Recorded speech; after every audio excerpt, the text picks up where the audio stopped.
Hey everybody, this is our last section of the China curriculum. I am sitting here on a Wednesday morning. The building is empty of staff, it's empty of students. Miss Guerin and I are the only ones who are in here, and we're, screencasting up a storm. But it is just weird not to have school this week. All right, this is our last section. It's on the political economy. I want to get right into it because I don't want to waste your time. There are a lot of interesting issues that we could be talking about if we were together, but such is not the case. Let's go to women in China. Overall, women are better off today than they were under Mao. However, I will say that Mao was trying to attract women to the Communist Party way back in the day. Uh, but on the whole, women are better off. They have more business opportunities. You'll see women in China who are very, very successful, who are running, they're TV producers, they're, high-ranking businesswomen, they're in tech companies and so forth. That's if you're in the city. If you are in the rural areas, that is not the case because you are stuck on the farms and it's isolating. Many of their husbands have gone to the cities to try to earn greater wages. And so it's really a tale of two Chinas if you're female. So if you look at these pictures down here, the one on the lower left-hand corner, obviously these are women in the city. They look like any other woman in any other U.S. city. If you look, though, here at today's women on the farms in China, it's a whole different thing. And these are women who are collectively working together to, manage the farms while their husbands are away. And many times women are also going to the cities and children are being raised by their grandparents. So women are able in the cities, women are, well, just in general, women are represented in the legislature. There are a healthy number of women actually in the National People's Congress. They are entitled to an education, they have legal rights and so forth, but it's still very unequal between rural and urban women. And there's an alarming suicide rate among rural women because they're lonely, they're isolated, they're all these things. So very different depending on if you're urban or rural in China. All right, let's get into population control or the one-child policy. This is such an interesting time in China's history. Mao believed, as did Thomas Malthus in the 19th century, that overpopulation was going to cause a drain on the food supply and there wouldn't be enough food to feed everybody. We know that Thomas Malthus's predictions did not come true. They didn't come true with Mao either. But Mao was talking about limiting children towards the end of his tenure. Initially when Mao took over in the 1950s, Mao was like, procreate to your heart's content, everybody. We want to have as many little communists as we can. So it was not uncommon for people to be, children in families that were many, many children, especially because so much of the population was dependent on farming, and the more hands you have on deck, all the better. But as China industrialized, that became a different situation. You have more people living in cities, and then this fear of overpopulation and not making enough food and all that became Mao's reality. So while Mao talked about a one-child policy, it wasn't until Deng in 1979 when it was actually adopted. And Chinese used a million different ways of trying to incent people and punish people for, to try to keep them to have one child. So for example, forced sterilizations and abortions it wasn't out of the question. Obviously, that's now outlawed. You can't do that. I mean, and the one-child policy is no longer in existence anyway.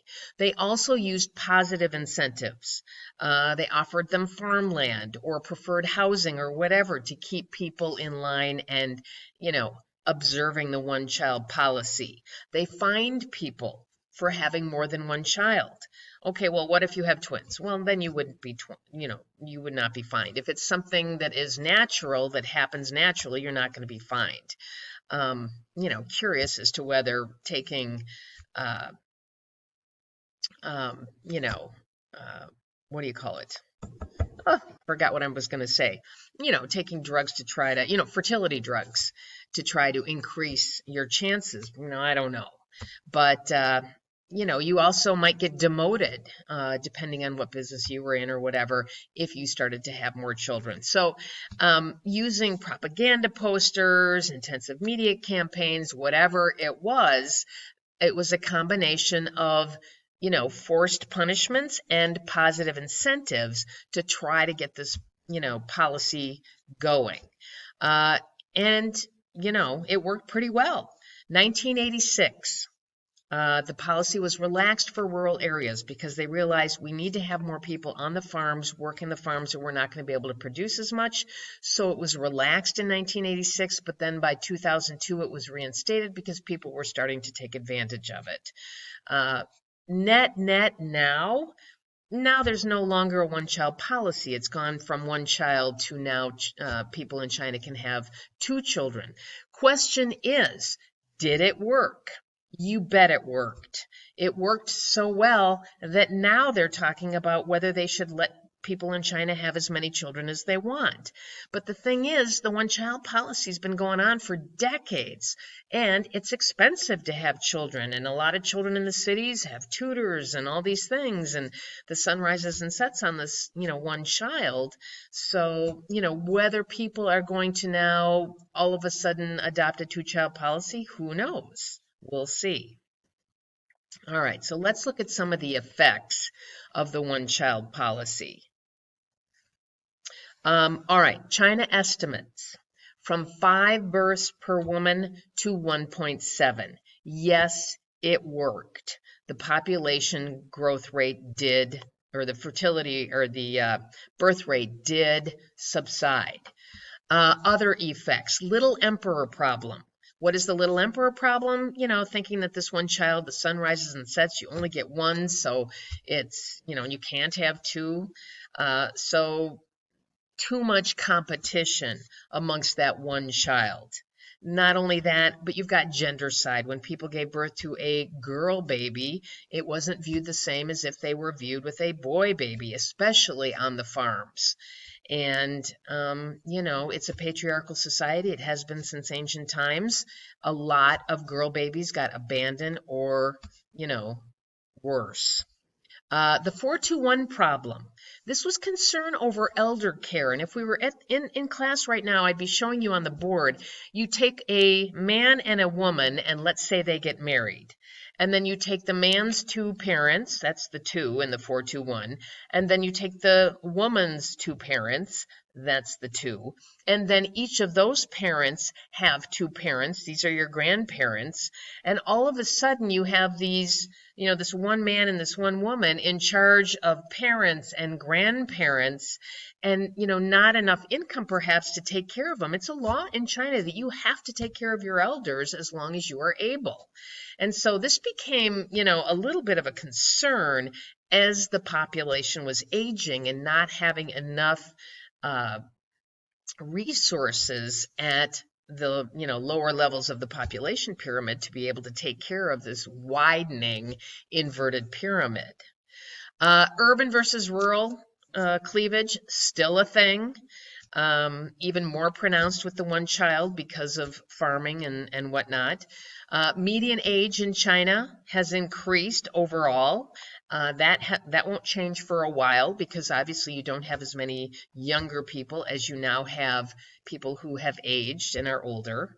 Gender side, 117 boys to 100 girls is the birth ratio, and this calls into question that whole what has happened to the girls, and not good things have happened in that respect. So these are just some of the effects. Overall, though, did the policy work? You bet it did.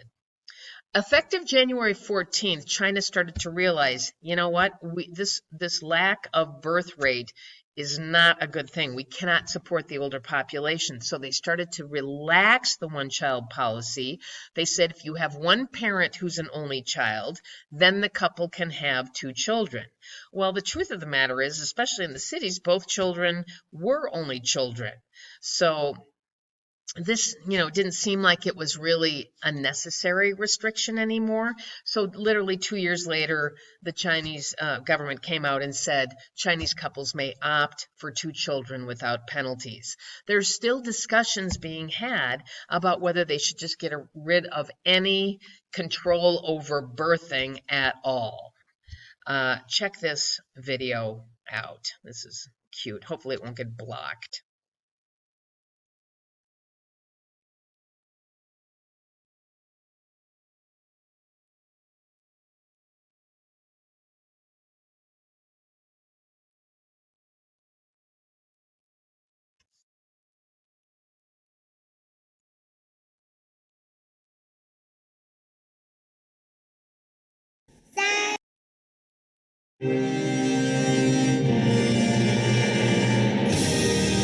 Be prepared for anything with 7 of the 10 most liquid U.S. equity ETFs like SPY and DIA.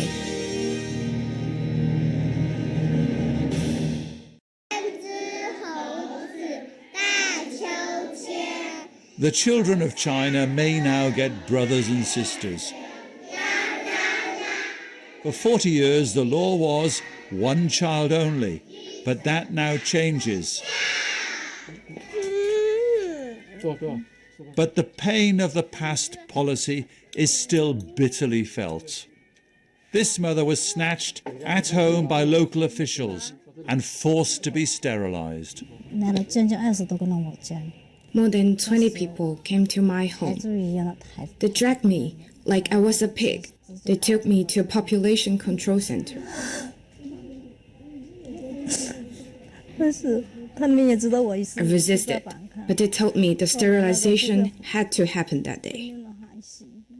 It's still terrifying to think about what happened.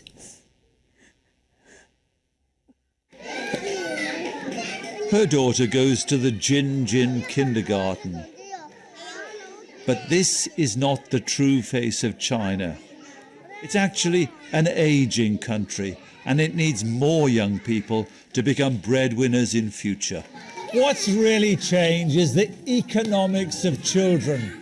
Under the high tide of Maoism, these were mouths to feed in hungry times. They were a drain on the economy. Now that the Chinese economy is growing so fast, they are the workers of the future, an asset. I believe the impact is quite limited. But some experts say the change won't boost new births enough. Currently, China has 16 to 17 million newborns each year. The new policy is going to increase that number by 3 to 5 million. But right after peak year, the 2017, I think the number of newborns is going down sharply. This is affluent modern China. Mothers and babies in the pool together. Do mothers now want a second child? Because me and my husband are single kids and family, and we want our kids have the experience having brothers or sisters. Ready? Go. These swimming babies will surely become strong and skilled workers. But 40 years of restraint on family size could now drag down China's economy. Stephen Evans, BBC News, Beijing.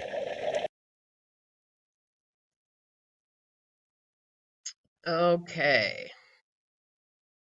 Let's get back with you here.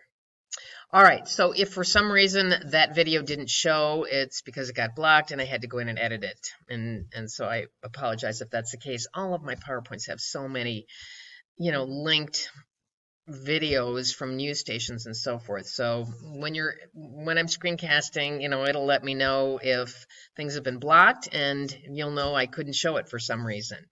All right, so the bottom line is with the one-child policy, it is no longer one child. We're now in a two-child policy. I suspect that they're just going to lift those restrictions because I think they're going to want to encourage Chinese to have more children, but you know, it's really expensive and crowded in those cities. We'll just see if people will all of a sudden start rushing to have 2 children or not. We really don't know. All right, you guys, I'm going to post this one, and then we'll have a couple of screencasts with the economy, and then we'll call it a China. All right, thanks everybody.